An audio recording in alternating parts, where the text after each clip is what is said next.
Bueno, buenas noches a todos. Realmente estoy muy feliz de tener a tantos amigos reunidos el día de hoy, acompañándonos en este evento tan importante para nuestro club. El día de hoy se cierra un periodo rotario. No solamente celebramos esto, celebramos también que juntos hemos aprendido varias cosas. Una de ellas es que cuando tenemos visión, cuando estamos juntos y cuando ponemos manos a la obra, logramos que los sueños transformen realidades. Para mí ha sido un gran honor ser parte de este club, liderar por un año este hermoso grupo de personas que me abrieron las puertas y que me deja saber que la magia de Rotary se vive en cada momento. Esa magia que une corazones, que une amistades, que une países y que rompe fronteras. Esa magia que transforma intereses individuales en proyectos colectivos y que nos transforma también de ser solidarios a tener esperanza para el mundo. Muchas gracias por abrirme las puertas. Al inicio era un desafío que no sabía qué significaba y bueno, tomé la posta y decidí aceptar la presidencia con mucho honor y con mucha voluntad.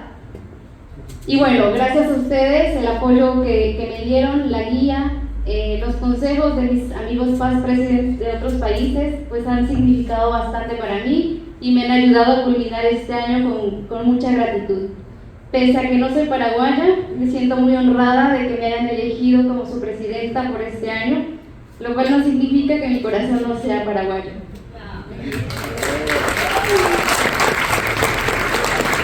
Mi corazoncito.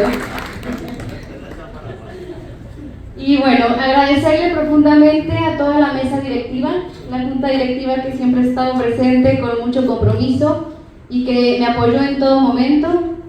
También a todos los socios que se despertaron todos los miércoles 7 de la mañana o antes para compartir aprendizajes, para compartir experiencias y para pasar una mañana agradable.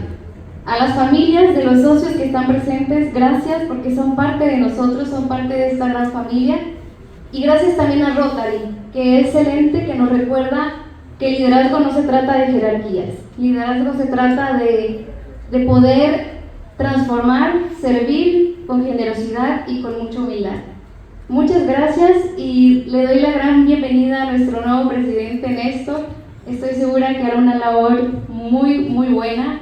Tienes toda nuestra confianza y todo nuestro apoyo y esperamos poder continuar con los proyectos que tenemos en puerta, que el futuro sea muy provechoso y que sigamos cumpliendo sueños y trabajando juntos como siempre lo ha hecho nuestro club. Muchas gracias.